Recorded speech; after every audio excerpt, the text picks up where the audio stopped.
Yeah, it's your boy AG Cornerman Boxing. I have the pleasure tonight to be on the phone with Rick Glaser, international agent, broker, consultant with over 29 years of worldwide boxing experience. It's a great honor to have you tonight, sir. How are you feeling tonight? AG, I'm feeling great. I'm sitting here in Waynesville, New York, a suburb of Buffalo, my home, and it's great to be on your show. I've heard a lot of great things about you and your interviews, and I'm just glad I could be here and participate tonight and help you facilitate great boxing information to people that follow you on social media. Amen. Thank you so much, sir. So, I mean, I, Thank I, you. I I pretty much, wanted to have a few topics in mind I wanted to talk about, but we can start off with, most importantly, we're all going through this current pandemic. The state of boxing, there hasn't been any fights going on. How do you see this being resolved? How soon do you think we can get any fights back? And can you just touch a little bit on the current state of the sport? I think that Bob Arum's going to start doing shows after June 15th, Top Rank on ESPN and ESPN Plus.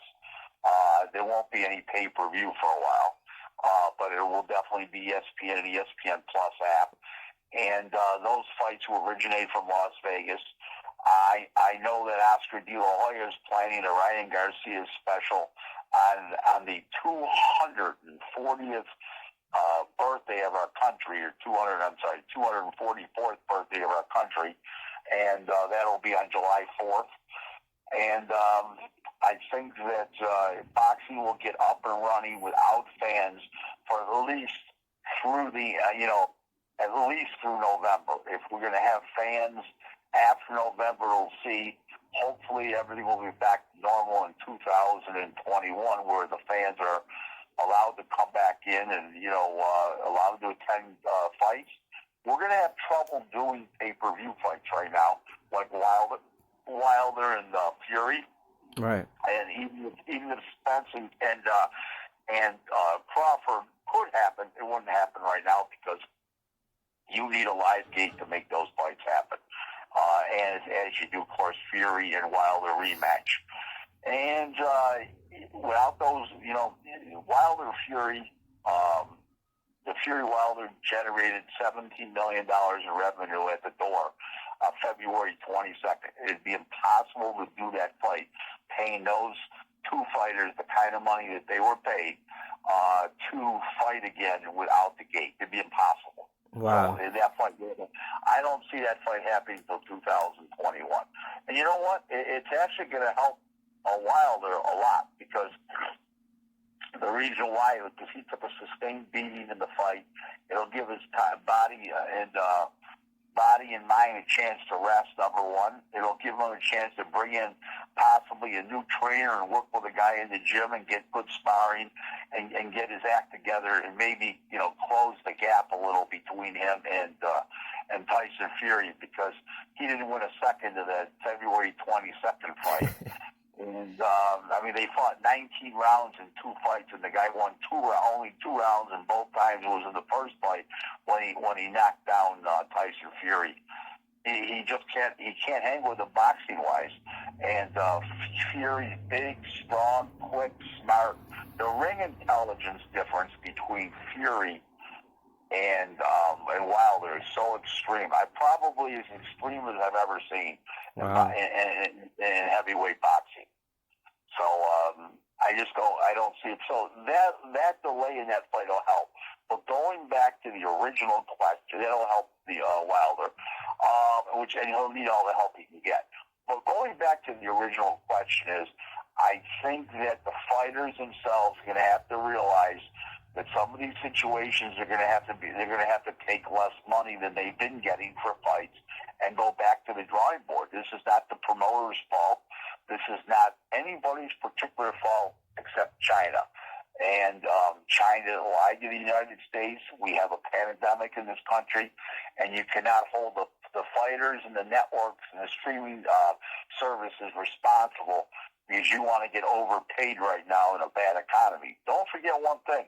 People aren't going to be buying pay-per-view either. If we're going to be with this pandemic, will leave this country in a full-blown recession. I'm not saying depression, but we left in a very deep recession, Okay, and that does not help pay-per-view buys. So the days of the $80, and that's why Aram's talking about $40 pay-per-views, because you're not going to be able to put with social distancing now and the scare of the coronavirus. People aren't going to let just people in their house, friends or friends in the house. They're going to have to be relatives and very dear, close friends. So instead of 10, 12 people watching a pay-per-view at $80 and everybody chipping in and somebody bringing the beer and somebody bringing the pizza and wings, it's going to be one of those things that you're going to have 2 or 3 or 4 people watching the pay-per-view. Maybe you, your wife, and another couple, or you, your brother, and 2 of your best friends. Wow. So it's not going to be like it was. So we're facing a lot of battles here because of the pandemic. Some of the things are not being talked about in the media. Okay, some of them are, but some of them aren't. But these fighters have to get in reality and realize that a big portion of their income is generated by the gate, and we're not going to have those kind of crowds right now. Okay, wow. and quality managers, attorneys, advisors, agents need to talk to these fighters and get them on board, because you surely can't blame the promoters and the TV networks and the streaming services Right. for all this. Right.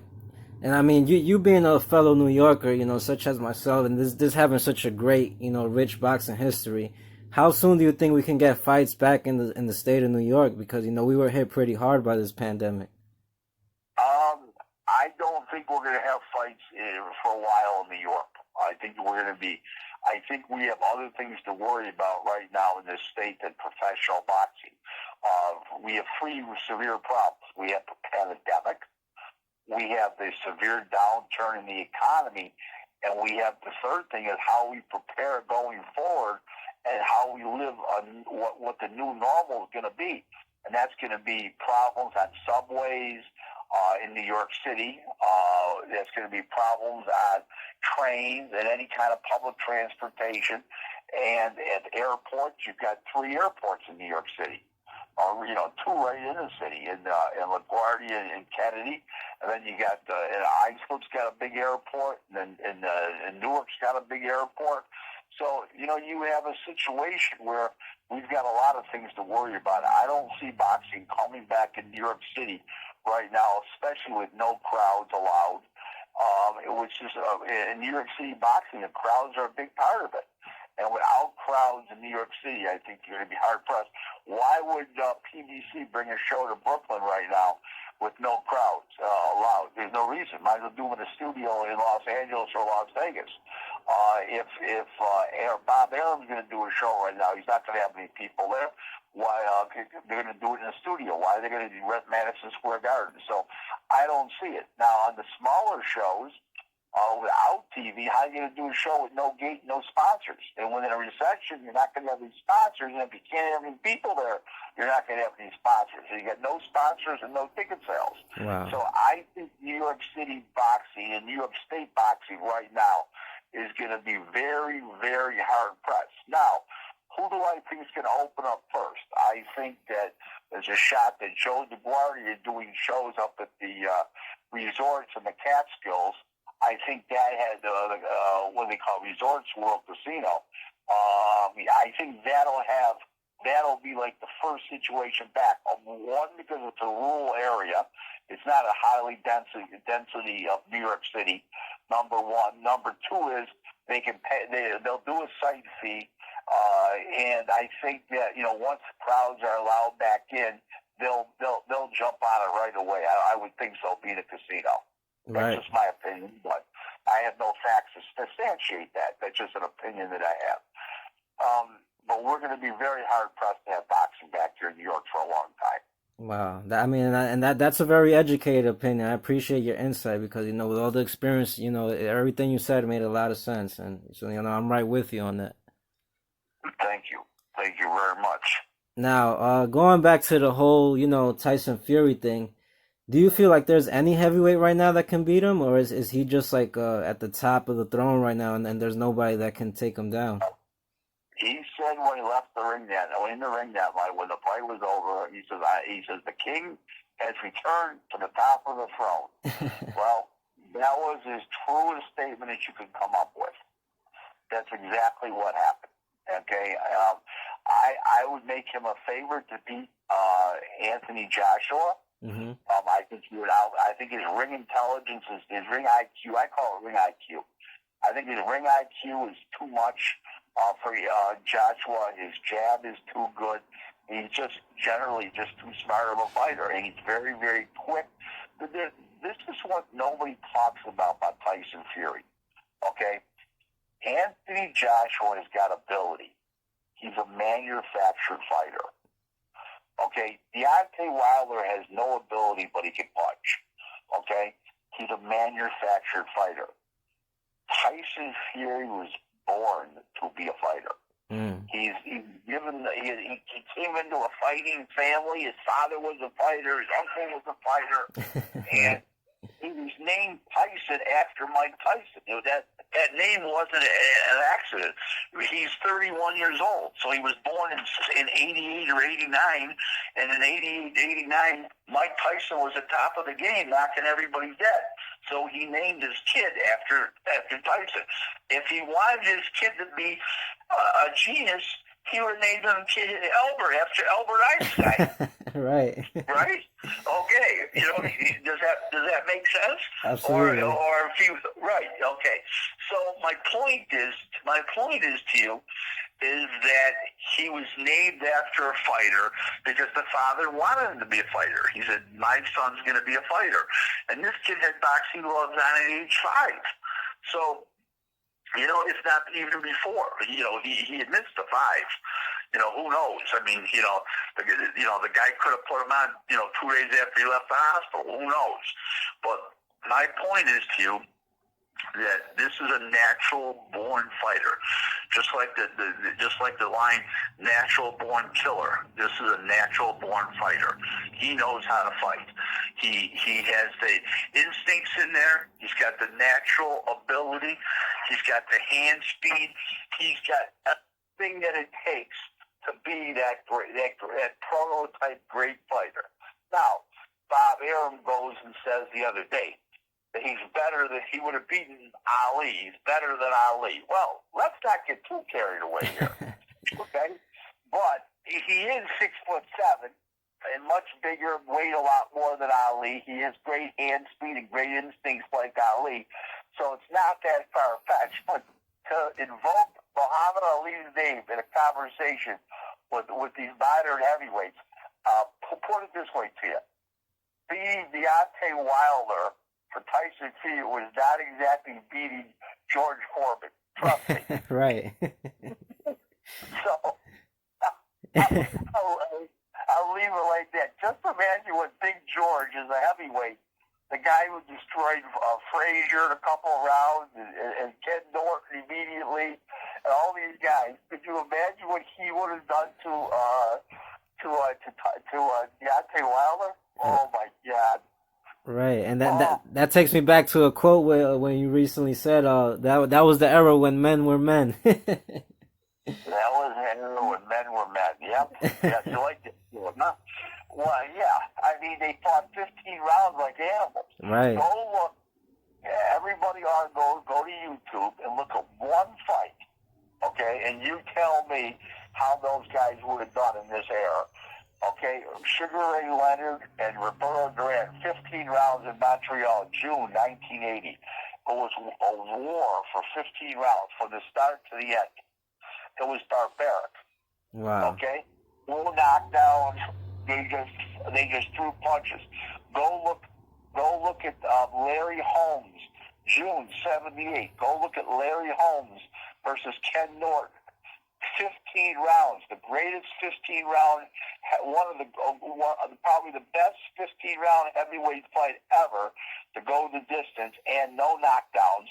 And the 15th round was one of the greatest rounds in heavyweight history without a knockdown. Wow. Okay? Then look at Lyle Foreman. Okay, 1975.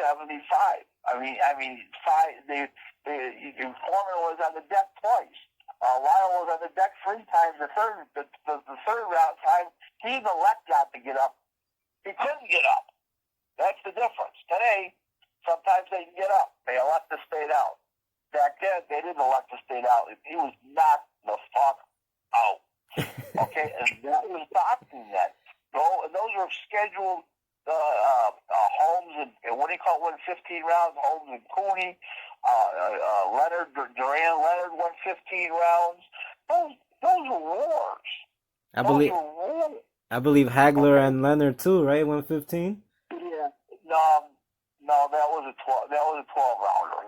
By 87, they were 12 rounds. Oh, okay. But that wasn't a great example because there was more boxing in that fight than there was a rough and tough. But you go back to these fights back in the day, and they were killer fights. Okay, today, I mean, the referee stopped the fights. Listen, I'm all for safety, but let's talk about errors here.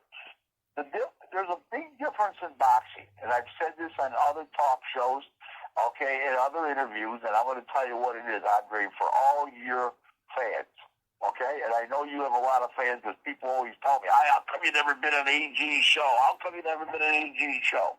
Well, here, I'm on an AG show, and I'm going to tell you something. Back in the day, no matter what day of the week they fought on, they were in the back of the gym on the following Monday. Didn't matter if they were fighting Tuesday, Wednesday, Thursday, Friday, Saturday, or Sunday. They were back in the gym. They were back in the gym on Monday. Wow. Today, they don't get back in the gym till they have a signed contract for their next fight. What do they do in between? They play hip hop. They hang out in corners. Okay. They play video games. They play on the internet. They do all kinds of wacky shit that has nothing to do with boxing. Okay, they don't learn their trade. They blow up in between fights. Everybody says that the fighters aren't taught well today because the great trainers have died. We got a lot of great trainers today. You just go to California for 1 minute, okay? You got Freddie Roach, Robert Garcia, Joel Diaz, Jesse Reed. You got a half dozen great fighter trainers. Eddie Reynoso, who trains out of San Diego, Canelo's guy. You got about 6 great trainers out there. You go to Vegas. You got Eddie Mustafa, Floyd Mayweather Sr., okay? There's a whole bunch of great trainers there. There's great trainers in New York City. Right. Okay, there's great trainers in Houston, Miami. Here's the problem today, that the fighters are not in the gym learning their craft.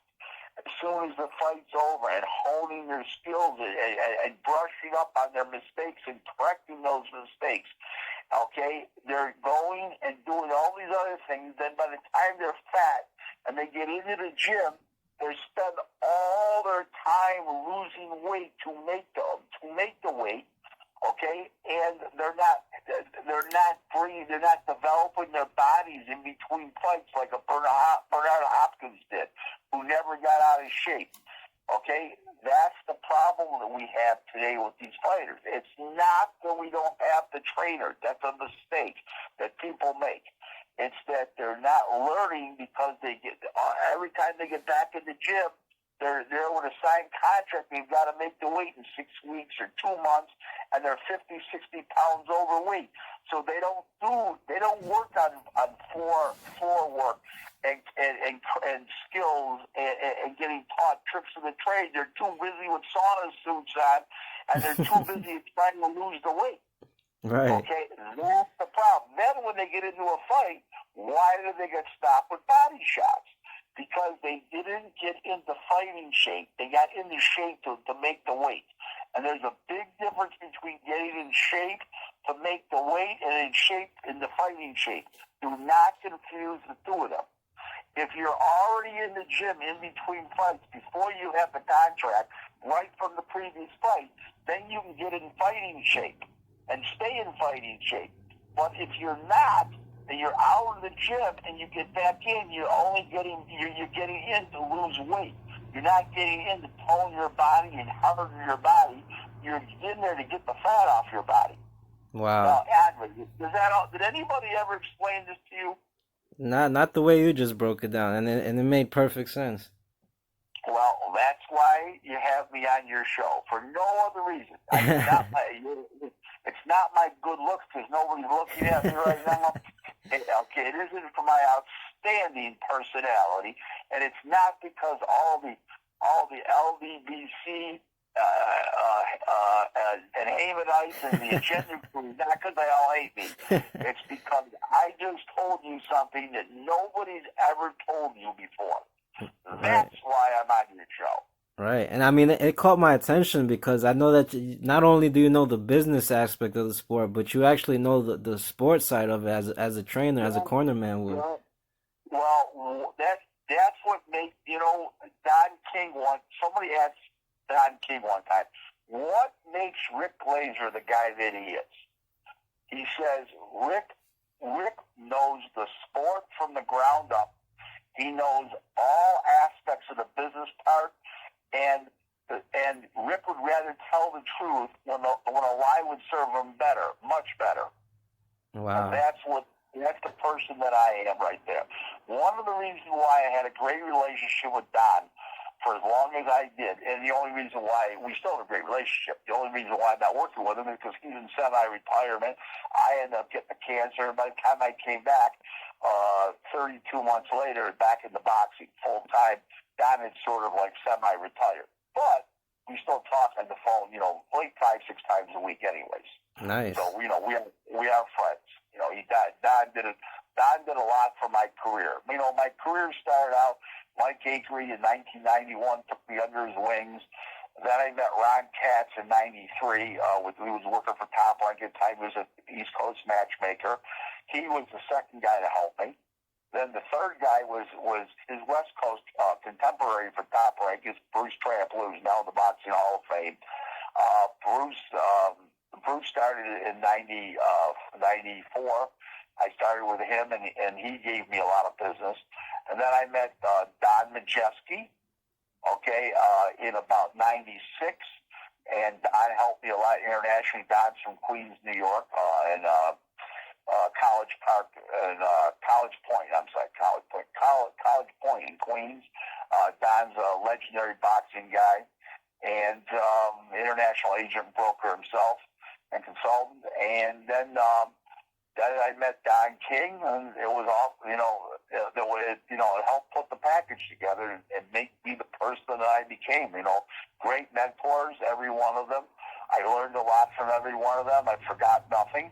And I am the guy that I am, and I'm proud of that fact. People, my wife laughs about this. She says, Rick, 50% of the people love you, 50% of the people hate you, and you're like Donald Trump. She said, when they love you, I mean, they're rabid fans of yours, and when they hate you, they want to kill you, just like Trump. So there you go. I'm the Donald Trump of boxing. Andre, don't let me talk so much. Ask the question. Come on now, Andre. You're slowing down on me. I mean, this ain't the 12th round. Come on, this is only the second round. Come on now. right. I mean, it's just so interesting hearing your story. I can listen to you speak for hours. But yeah, I mean, going back to the whole, we were talking about Tyson and all these things. How do you feel about Tyson making all this noise lately about coming back? And he's saying he wants to fight a professional boxer. He doesn't want just a regular, slouch. He really wants to fight and prove himself once again. Let me say this to you, okay? This is how I feel about Mike Tyson. Mike Tyson rattles a lot of people's curiosity, their minds, and the excitable part of any human being who loved boxing in the 80s and the 90s. Don't get me wrong. Okay, you could not be a boxing fan without wanting to watch Mike Tyson fight. Impossible. Okay? But at the tail end of his career, he was stopped by Lennox Lewis. Okay? And then his last two fights, after that, he beat Clifford Etienne, and then he lost to the very mundane, got stopped by the very mundane Danny Williams, and then he lost to an extremely slow as molasses journeyman by the name of Kevin McBride. Now, I swear to God, if Kevin McBride and I were the same age and he owed me money, I'd be a prohibitive favor. Okay? Trust me. Okay? And Mike got stopped by him. Mike did not get better over the last 15 years. He went from 38, 39 years old to 53, going on 54 this year. And this does not end well. Okay, Wow. this attempted comeback does not end well. Do I think he could go beat a journeyman fighter with no chin that's like an 8-8 guy? Yeah, I do. Okay, when a guy who's got no chin, Mike hits him first, and the guy Mike puts him out, yeah. But there's no way that his legs and his chin could substantiate getting hit by a real heavyweight, okay, at age 53 or 54 when he didn't have it 15 years ago anymore. Wow. I mean, do you feel like maybe his mind is somewhere else right now in a better place, or do you think that would make a difference at all? That only makes a difference a little bit, but it's not going to matter enough to cause him to beat anybody of quality. Okay? In other words, like I said, he can go beat a guy 8-8. Okay? He can beat a guy, one of those type of guys that he stopped 6 times, somebody like that, but he's not going to be able to beat a competent heavyweight. Okay? A real professional. In other words, if you ask me if he could beat Gerald Washington, probably not. He probably could hit Gerald Washington on the chin in round 1 and stop him. Don't get me wrong. Okay, but I don't see him. If Gerald Washington takes a few of those punches, I don't see Mike hanging around. Remember, we only saw an 8 to 10 second video of Mike Tyson a couple times. Right. We're not watching him for a whole 3 minutes. Right. But keep that in mind. I mean, I could do what he did for 6 to 8 seconds or 10 seconds. Right. And I was cancer riddled. You know what I mean? Riddled with cancer. So I don't. I just turned 62 in April, so I'm not almost 63 yet. But just joking with you. But anyways, to make a long story short, I just don't see it ending successfully against him. Now, could he take 2 or 3 bouts around the world and fight, Joe Blow and donkeys? Yeah, he can do that. Make money. Of course he could. Right. But I just think he's not going to be able to compete with the top heavyweights. Nobody beats Father Time. Okay, Right. Impossible.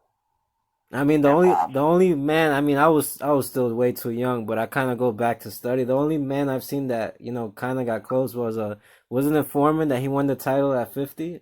Hold on. He won the title at 45. But time out now. He had 18 professional fights in his comeback before he fought Michael Moore. Mm-hmm. Okay, so he came back at 87 and fought in 94. So in 7 years, he had 18 fights.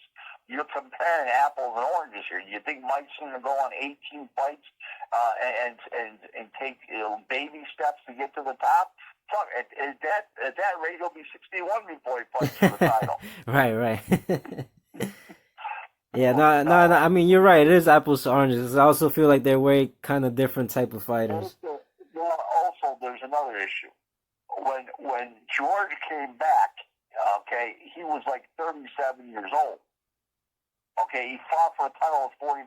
Mike is 53. Has been out of action for 15 years. Yeah. Big difference. Right. Apple. Another thing is, you got to remember something. George Foreman is working with a big advantage. Okay, and I'll tell you what it was. He was very relaxed in there. Number one, which you don't use up nervous energy when you're relaxed. Mike uses up a lot of nervous energy. Mm. Okay, the way he fights and his mental state. Where George was more relaxed. Another thing is George is tall, punching down at people. Right. You don't get tired as fast. Mike is punching up at people. It's a big difference. Mm. No, that's a great point. So I mean, let me ask you before one more question. What was one of your greatest memories, being involved in the sport? Paul Spanifort winning the world title because we took him from a guy who sold $400 sold tickets to be on his early fights and was not a herald amateur. In 1995 to winning the World Lightweight Championship in 99 and having a 9-0-1 record over 4 years as world champ. The only draw he had was in a unified world title fight against the undefeated WBA champ Leonard Duran. And Paul retired 6 years ago, and he was 49 wins, 1 loss, 1 draw. His only loss was a robbery at age 38. And a fight that he should have got the decision. It was a South American fighter he fought, and the guy was in a WBA fight. You can't beat South Americans at decision in WBA fights. It doesn't work like that. I love your insight, man. So, Rick, do you have any advice, you would give for up and coming, guys that's getting into the sport that want to, take the same route pretty much kind of how you did? Well, you can't teach anybody what I've done and what I know. It's being streetwise. I came from the streets originally. It's streetwise. It's business. It's moxie. It's business acumen. It's knowing the science of the game. It's knowing the sport. It's knowing the business angle. And with years of experience and having a little personality, you got to have a lot of gumption. And you know what? And you got to have balls. Because, right. You're gonna run into situations. You're gonna run up against the Don Kings, the Bob Arams, and these kind of people, and Eddie Hearns, and you got to be able to put your foot down and say, no, Don, no, Bob, no, Eddie, and this is the way it's got to be. And you've got to have enough balls to stand on your principle, or they're just going to shit on you. I mean, guys like Bob Arum, Don King, these kind of guys don't rise to the top of, to Titans of the universe, to the top of our game as iconic world figures because they don't understand or they're stupid or anything like that. They're geniuses. I've never dealt with guys so intelligent as Bob and Don. I mean, forget about boxing. They're life smart. That's the key to start with, being life smart. And then boxing takes over from there. And you apply what you learned in your life in the boxing, you mold it together, and you come up with a quality guy. But the real thing that you need, besides all that I talked about, is patience.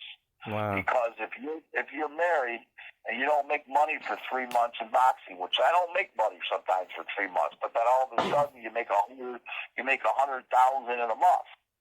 So you just don't know what's going to happen. So you got to have patience. And, you got to have the mental capacity to withstand the downturns in the business. I haven't done any business in half of March, all of April, not May, no business. I'm not going to end up doing any business in June. Maybe a little business in June by the end of it. But basically speaking, I hope to be up and running by July. But listen, I wouldn't change my life for anything. I love what I do.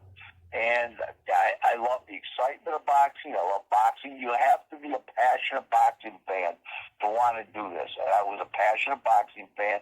I went to the first Ali Frazier on the closed circuit in Buffalo 6 weeks before my 13th birthday by myself. Wow. Okay? I paid with my own money to get in.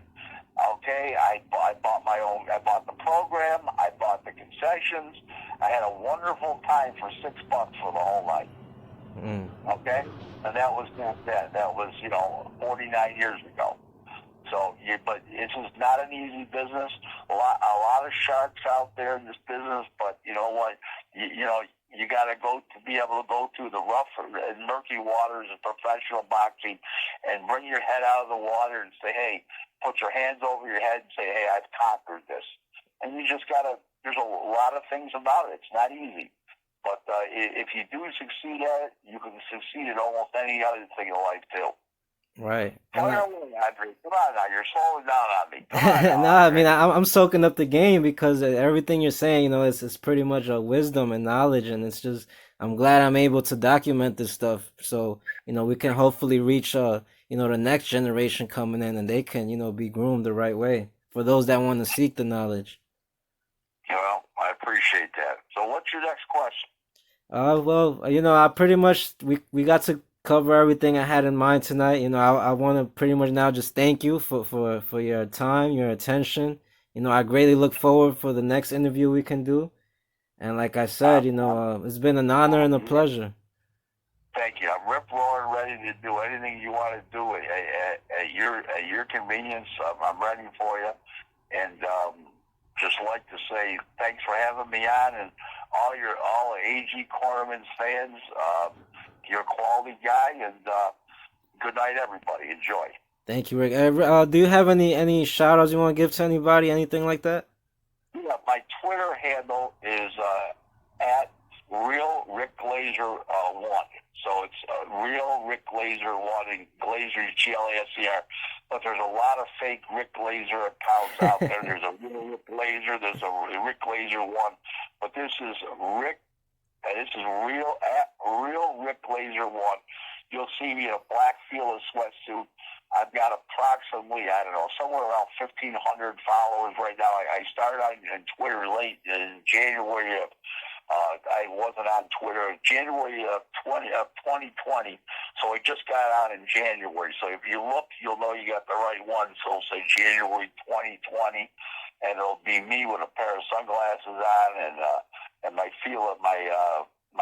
trademark Fila sweatsuit that I wear quite a bit. My wife calls it my uniform. Right. Well, yeah, thank you so much, Rick. I appreciate you, and I really look forward to the next one. Hopefully, we get boxing back soon. No, I hope we do. I'm going crazy. Trust me. We all are. Thank All you very much. all right, champ. Thank you so much. You have a wonderful night.